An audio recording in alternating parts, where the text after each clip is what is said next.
Hello everyone, welcome to the Ozark Outpost in Dixon, Missouri. This is going to be Japan and the Commonwealth, July 41.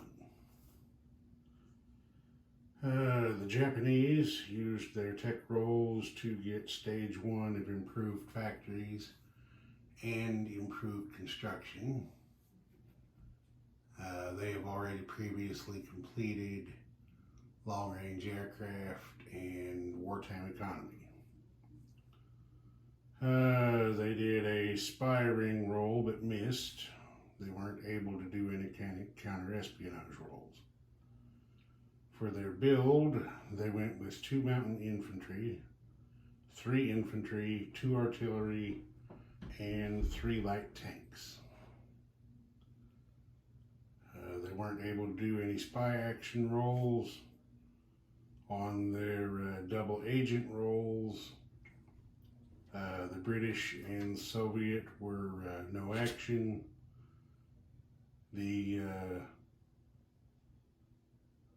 American double agent rolled something that couldn't be used, so that was also a no action.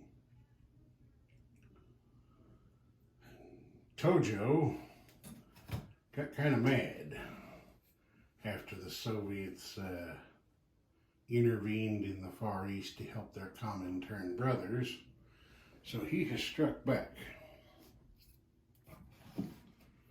We started with an unopposed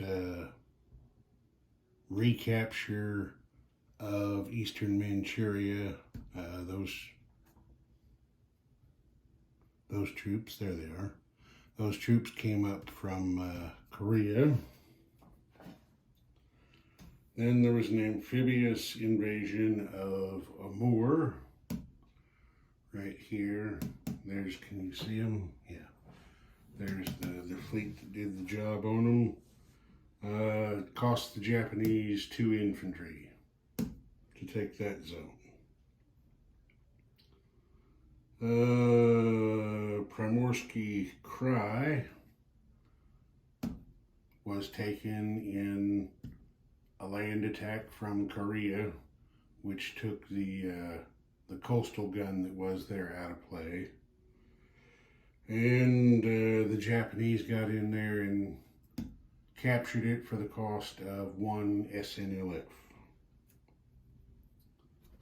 So they've caused a little bit of trouble for the Soviets. They took an IPP away from the Chi-Coms. And the Japanese have just decided they're not going to take shit in the Far East. There wasn't a hell of a lot else that went on. That was pretty much the gist of it. Their build went on 5 units up here at Hokkaido, 5 units down here at Kyushu, and that's that. The Japanese spent, let me make sure I get this right. When I'm calculating my oil, I've been forgetting to add the one for domestic use when you're at war with a major power. So let's see. They had land operations, air operations. Yeah, the Japanese spent 4 oil and collected 7 for a net gain of 3. Okay, then we move on to the Commonwealth. The British, after the thrashing they took on the convoy routes and their reduced income as a result, decided not to repair the 8 damage to the major factory there in the Midlands. They needed their cash for other things. So they only have 2 undamaged major factories at the moment for tech rolls, and both of those missed. See, I'll turn the camera like that for right now. Their spy ring roll missed. They weren't able to do any counter-espionage rolls.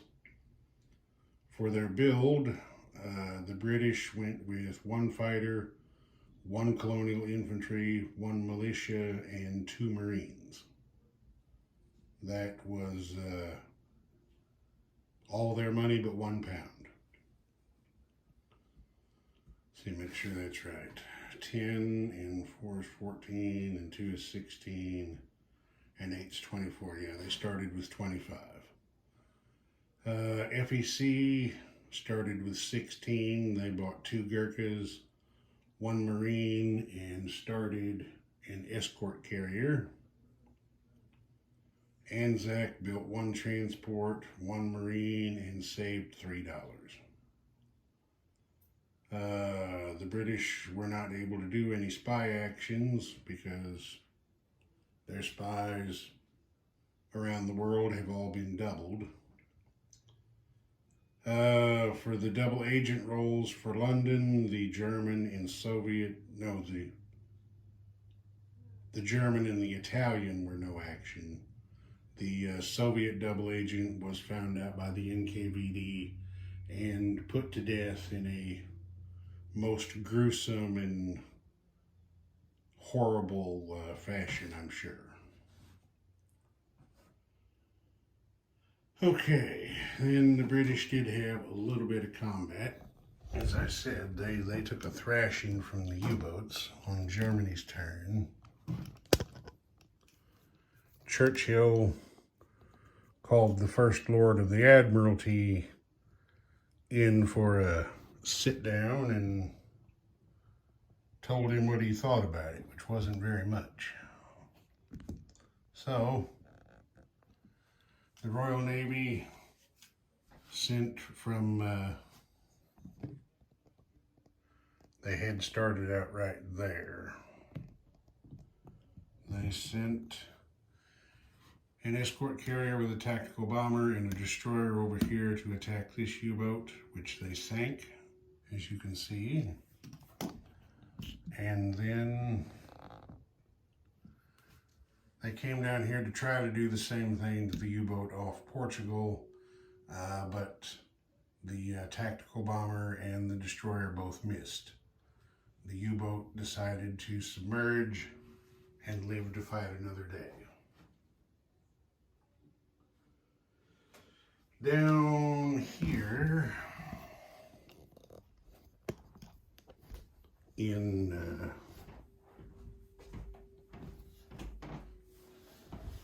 South China Sea, or actually not the South China Sea, just Southwest Pacific, I guess would be the Malacca Strait. That's what I was trying to think of. This Dutch submarine that's still hanging out down here raided the Tokyo line, but they missed. The escorting Japanese destroyer took his defensive shot and also missed. So everybody's still there. That was it for combat. Nothing from FEC or Anzac. As long as I'm here, they did move some stuff around a little bit. Transport from here went over to join the main squadron. Fighter flew over here to Bombay. Medium bomber down here to Ceylon.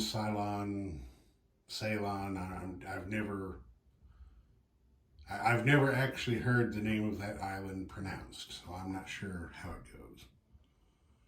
Then they moved a Gurkha from over here to Burma. There's an infantry up here at Haryana. They moved down to southern India. Then their build, of course, the Marine went to the minor factory in Calcutta. 2 Gurkhas went up there to Bengal. Down here in Anzac, the Marine went on here. The escort carrier finally had a fighter, thanks to American Lend-Lease, to mate up with so it could go on the map. But since that happened, the transport Anzac built this turn has to stay on the production chart, because naturally that minor shipyard can only allows one ship per turn to be placed there. Okay, that's it over there. Over here, we'll just show you the situation.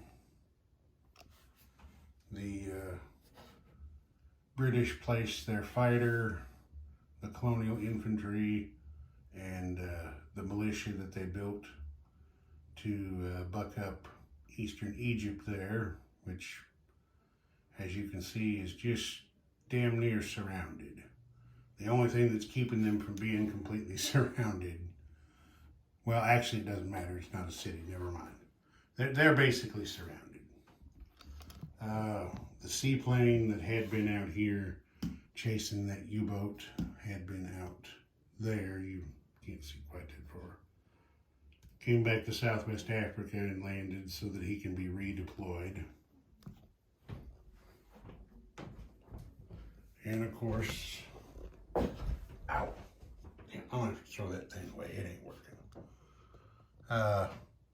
The two Marines the British built had to go to London because the Midlands factory has too much damage on it to produce anything. Okay.